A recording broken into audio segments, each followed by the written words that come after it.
So now we're moving on to our last recipe, last but not least, and Carlos is going to share with us a traditional recipe from Nicaragua, Manuelitas. I don't know if I said that right, Manuelitas. And it's Nicaraguan sweet cheese crepes. And these are made with eggs and cheese. So this crepe proves to be a protein-powered meal or snack. The touch of cinnamon and nutmeg, I think, not only adds flavor, but from a nutrition perspective, it has some anti-inflammatory properties. So that gives a nice boost to the dish. And on top of that, if you have a sore mouth or throat, this is a soft texture, right? So it makes it ideal for people who have sores in their mouth and throat to try as well. So Carlos, tell us about your dish. Hello, everyone. I'm Carlos Olivas. I'm also a culinary and nutrition management student at George Brown. I'm so happy and excited to be here. Thank you, Chef Capon, Daniela, and Clarice. Oh my God, Clarice, your dish looks amazing. Very well done. Good job. So yeah, we're going to be making manuelitas today. This is a traditional dish from Nicaragua. It's really casual. We will eat it for weekends, or we have this street food and we call it fritanga. The word fritanga comes for fry. So it's basically they will have a huge grill and you will have like grilled meats, different types of meats. You will have tortilla, our traditional rice and beans, and other traditional dishes. And also you will have the manuelitas. I chose this dish because it really represents home for me. I remember my aunt making it, and gives me comfort. I will say the best manuelitas ever comes from my aunt. So yeah, I really love this dish, and I guess we can jump into it. So for this dish, it's divided in two parts.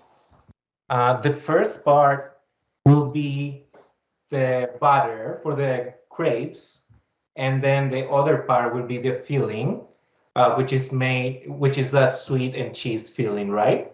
So we're just going to start doing the first part, which is the batter, and then I guess Chef, you're just going to follow me. I'm gonna try. So yeah, I'm going to add the flour first. How much flour are we adding? Sorry? How much flour are we adding? So we're gonna add 1 cup of flour, 1 cup of milk, 2 eggs, and then 1 TBSP of sunflower oil. I use sunflower oil because this is the most common flour that we use oil that we use back home. But I think that it could be easily replaced with another type like olive oil. Also, grapeseed will work really well to it. And now what are we going to do? We're going to whisk it. What are we looking to get here? It's a really liquidy consistency. It's usually the consistency that you will get to make a crepe. And also to take all the lumps. So once we don't have any lumps here, that means it's ready. So for this, I still need to whisk a little bit more. Sorry, Chef? Sorry, did you add eggs to that? Yeah, 2 eggs. Yeah. 2 eggs. I missed it. 2 eggs. No worries. Continue. Sorry. Carlos, Yeah. So this is made with all-purpose flour. Is it if some people want to add fiber, can they use whole wheat flour? Does that change the texture of the crepe? Yes, I think it will be possible to do half all-purpose flour and half whole wheat flour. But I was also thinking for one of my classes, I made this crepe made of lentil. It's just water. And I think that for this recipe, it will work really well. For that, we'll need probably to add some sugar to it. Yes. But it's also another possibility. and I think it will work. So did you say lentil flour?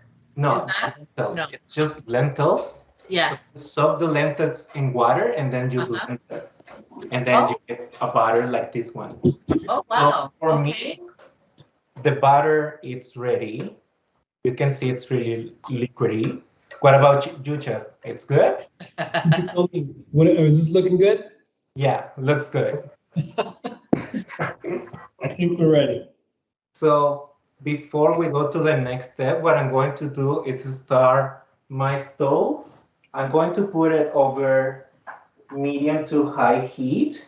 And I'm also going to, I have some oil here, and I'm going to take a paper towel, and I'm going to rub that oil to the pan,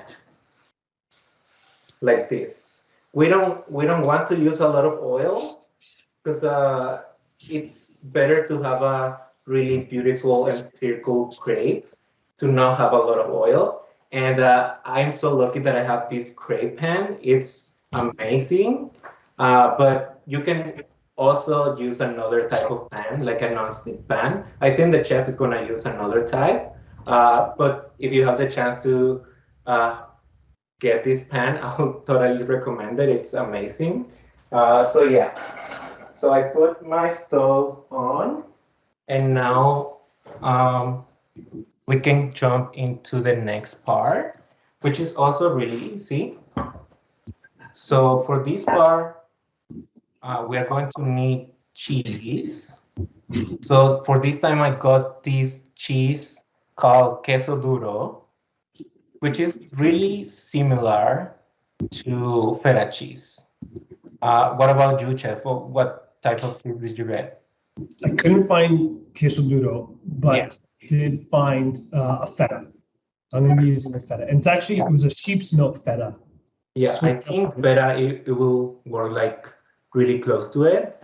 I was so lucky that I got the queso duro. It was hard to get it. I got it from my coworker.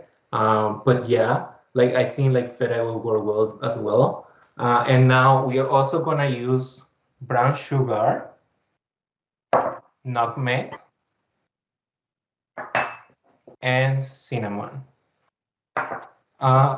And now we're just going to mix it, everything in a bowl.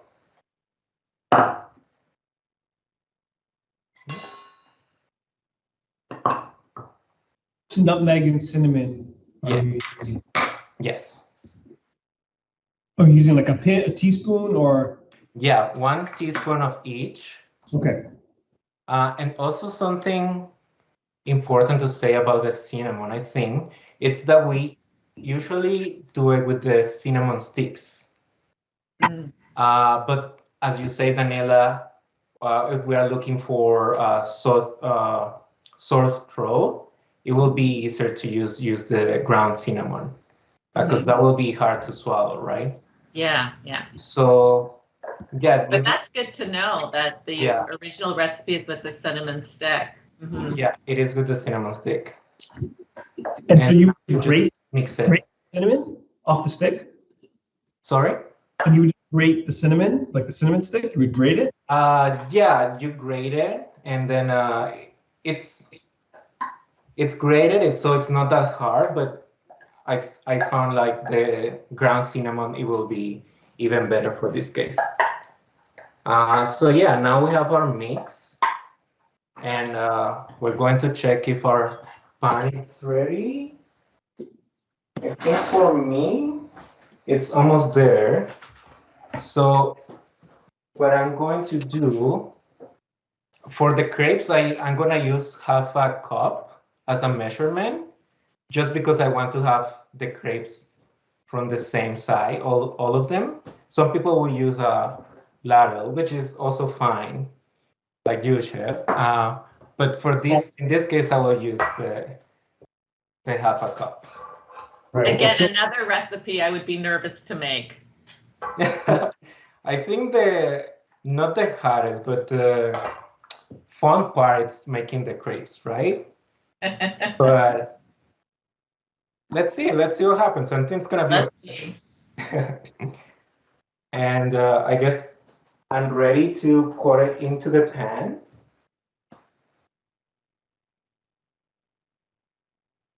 Nice.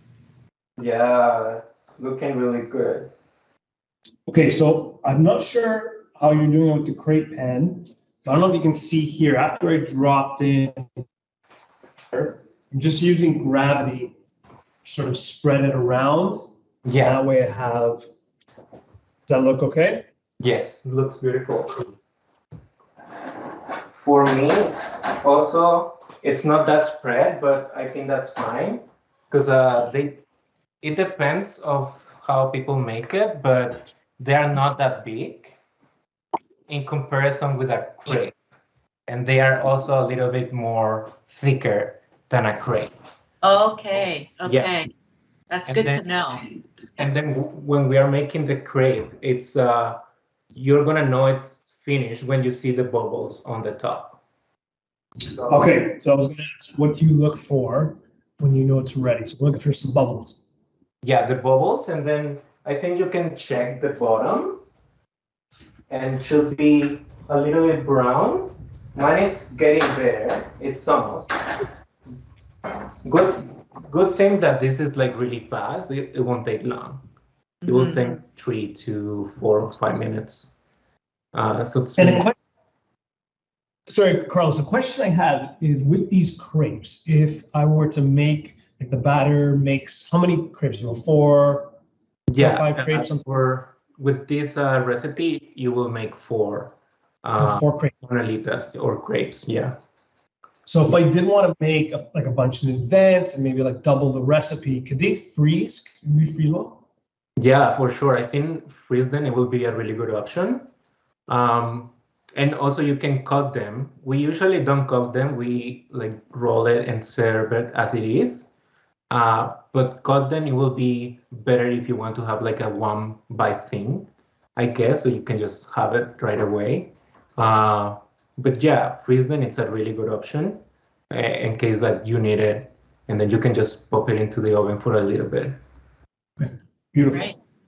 Yep. So I think mine is ready for one side. Just going to flip it. I don't know if you can see, but look at that color.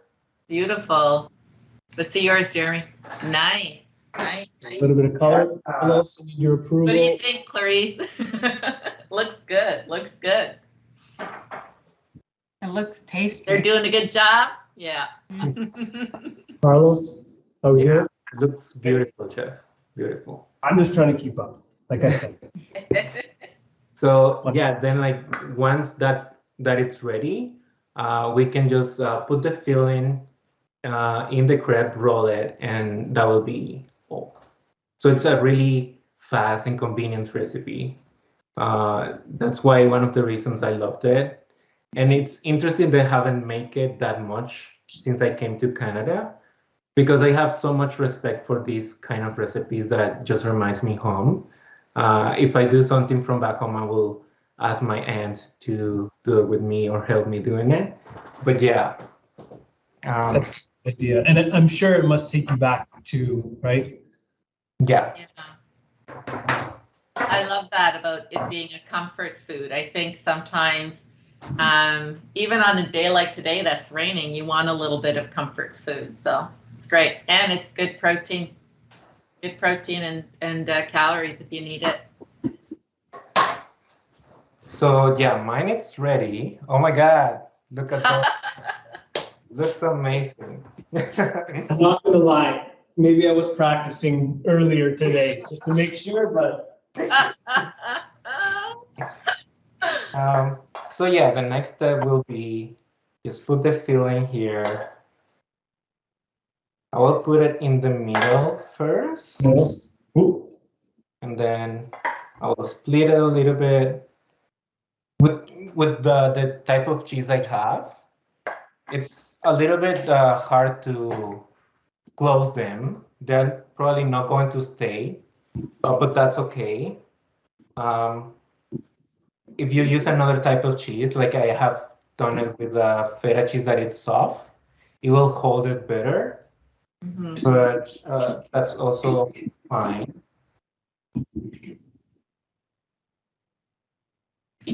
So, Carlos, if some people can't have lactose, can we use any substitutions for the? So yeah, cheese? well, Yeah. any other type of plant-based milk, it will Yeah. as good as regular milk. Okay. And yeah, and also with the cheese, we can probably try to use one type of salty tofu. The salty tofu, so Yeah, it will. something a little firmer than the silken. Yeah, a little bit firmer. Yeah, so make it like more crumbly. Yeah. But it will also work really well with this recipe. Great, great. So yeah, I have mine here. Well done, guys. Much better than mine, Carlos. But I also have like some Magic TV. Magic. Magic, TV magic. Oh, TV magic. Oh, look. Oh, I have the ones here. okay. So do you want to get a little bit more color on them like that? Yeah, they usually look like they have a little bit more color, and they look like this. I sprinkle some cinnamon, but they usually look like this. Oh yeah, these are beautiful. And so you were mentioning before, would this typically be like street food in Nicaragua? Yeah, it's street food, and also something that it's interesting is that it's not a dessert. We don't eat it as a dessert. It's a savory food that you will eat with all of these food from the fritanga. Yeah. So I It's learned a new word, fritanga and Manuelitas. Yeah, that will depend in each country, but we call it fritanga. So It's I usually don't try the food right after, but I had to jump right in. And it has a little bit of that sweet and saltiness going on. yeah. Well, Beautiful. treat. Carlos, thank you so much for teaching us this recipe. And Clarice, thank you as well. Thank you. Well done. Well done.